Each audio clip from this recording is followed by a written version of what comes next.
અને હવે વાત ગોંડલના એ યુવાન રાજકુમાર જાટની જેના મૃત્યુ બાબતે અનેક શંકાઓ, આશંકાઓ, કુશંકાઓ અને રહસ્યો ઘેરાઈ રહ્યા છે.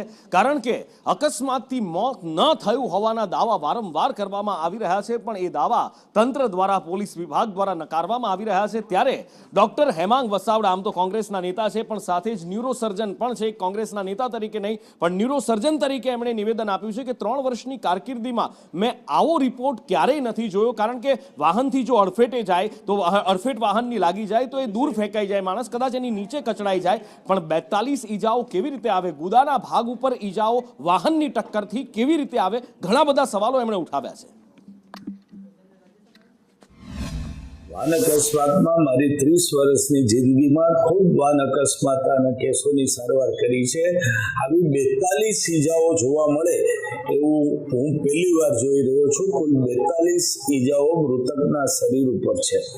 પોસ્ટમોર્ટમ રિપોર્ટના 19માં કારણ કોઝ ઓફ ડેથમાં એવું બતાવવામાં આવ્યું છે કે આ ઈજાઓ મૃત્યુ પહેલાની હતી, ફ્રેશ હતી એટલે કે તાજી હતી, અને કઠણ અને બોથડ પદાર્થથી થયેલી ઈજાઓ હતી.